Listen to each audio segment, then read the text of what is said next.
G'day, I'm William Manners. I'm the creator and founder of Guru Gus. I'm going through a series of videos right now where I'm going through the dark parts of my life to the brighter parts of my life. Some things are good, some things are bad, some things are positive, some things are negative. But if I have something that I can teach you about how to go from something dark to something light, I hope you can get the most out of these videos. So enjoy the series. Have a great day, Uru. And it wasn't once, and it wasn't twice. It was for a year and a half. And no matter how much I tried to tell my father, who was very strict and very proper and very, he was a typical narcissist. I was apparently bunging on an act, and I was trying to get out of school. This is going to be a bit hard for me to do. I went to an all-boys school. I had another sibling there who also went to the same school.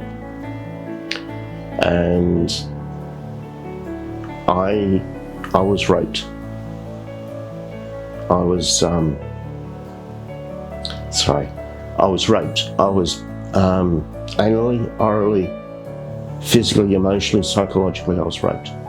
And it wasn't once, and it wasn't twice. It was for a year and a half. And no matter how much I tried to tell my father, who was very strict and very proper and very, he was a typical narcissist.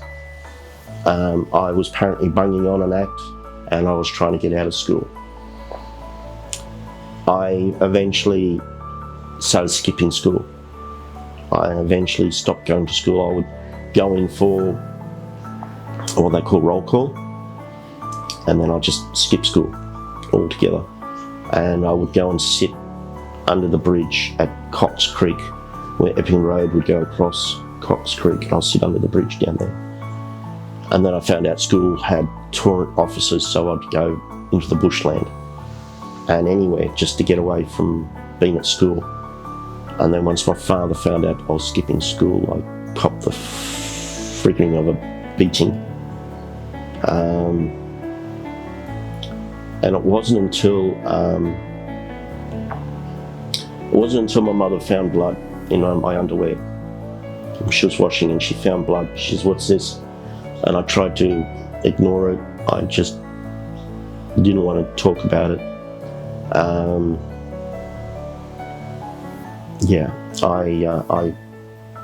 She eventually had to get counselling, and eventually I got transferred from one school to another. So I went from an all-boys school to a co-ed school, which was like a shock to the system. And then, which made things worse because one of the guys who raped me actually got kicked out of school, and lo and behold got transferred to the co-ed school I went to. So that made a really enjoyable life growing up. I hated high school in the end because it just drove me nuts that my truth of what actually happened never got heard. Everyone just assumed, oh yeah, he's gay. He got raped, oh, he must be gay. So growing up as a kid, I was told I was gay. I wasn't gay. I have nothing against gay people. Mind you, for a long period of time there, I did think I was gay because of what happened. I thought, well, maybe I am gay. Maybe, I don't know. Maybe I am, maybe I'm not. I don't know. So it was a church leader that saw something was wrong. Back in those days, we used to have scripture in schools, scripture classes, but it was this church leader saw something was wrong. And we sat back and talked one day, and he got me in contact with another guy at the school that I've known for years, and they got me into counselling. And I've worked out, since I got into counselling, I was then brought in to help other young guys who'd gone through the same thing as me, because they got raped from their fathers or their uncles or their brothers or their family members. Mainly it was from uncles, that creepy uncle. And counselling, that's how I eventually found my avenue to, I'm not hiding from what happened. I can't hide from what happened. I'll never hide it. I've had friends of mine who were also raped, and they've all committed suicide. I had a friend of mine who was standing on Cheltenham Station, and the goods train was coming down Penn Hills from Hornsby down to Ryde. It's the longest, steepest grade. Goods train was coming down. He was standing on the edge of the station, and just as the goods train came to him, he stepped off, and the train hit him, killed him instantly. There was nothing left of him. After you had 100 carriages run over the top of you, there's nothing left of you. I had another friend of mine who stepped off a 3-story building, dived, smashed his neck, killed himself.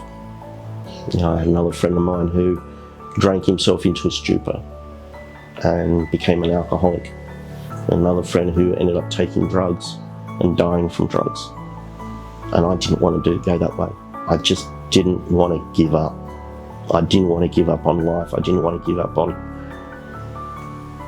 what could be, and I'm in a wheelchair because of something that happened to me as a teenager, as a kid. And I don't want that to happen to anyone else. People, there are a lot of evil, nasty people in this world. There's a lot of really hurtful people in this world who just take the pleasure of hurting other people because it's some sort of adrenaline rush. But they just don't understand how much it hurts inside to the person they're hurting. You're not just hurting a person's emotions, you're taking away their soul. You're crushing their spirit. And to become a counsellor, I didn't want people to go through what I went through. And I want people to know that there is light at the end of the tunnel, that there is a way out of all this. It doesn't matter if you were raped, it doesn't matter if you're abused. Even women who are in abusive relationships, don't go back to them, get away from them. And it's the same with narcissism. Once you get away, stay away.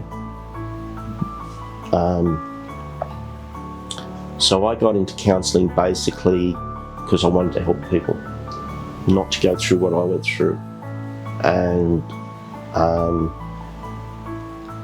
just have my truth be told. Like I have a truth. I want to help people, and the way I help people is by listening. There's a saying there that God created us with 2 ears, 2 eyes, and 1 mouth. We should listen more. We should watch more, but speak slower and just listen. And that's what people want nowadays. They want people to listen to them.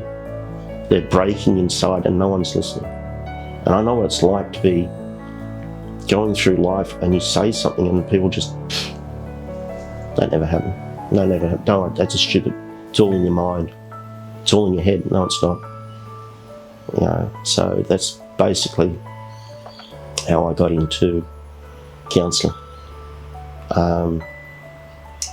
It's basically people who become motivational speakers always end up becoming from something really, really shitty because they want to help other people to go somewhere where it's brighter and it's cleaner and it's happier. And that's what I like doing. Even if I have to fight through my own demons at this present moment. And I've got a lot of them. But I just like helping people. I like getting out and helping people. Even if I am in a wheelchair.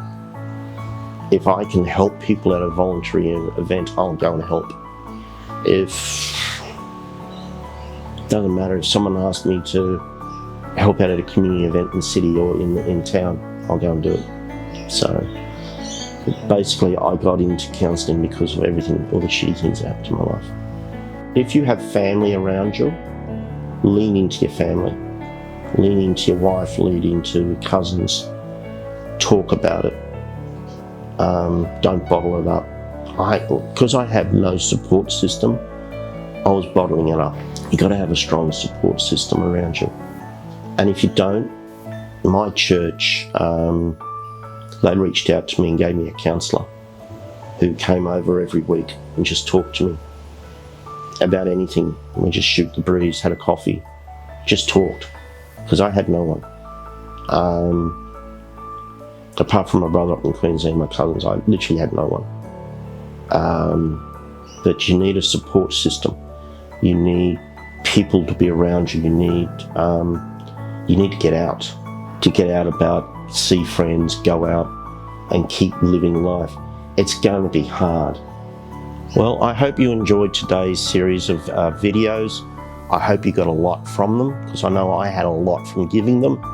So I hope you enjoyed them. Thank you for joining me on this journey. I hope to see you in the future more.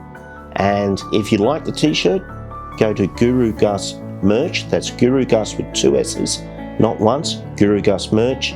And what I could ask you to do, please hit the like, subscribe, but please leave a comment. I really would love to get in contact with you. I love to hear about your stories, where you've been, what you've been through. And as a community, let's work together in helping each other to make this world a better place to live in. Thank you very much. Uru.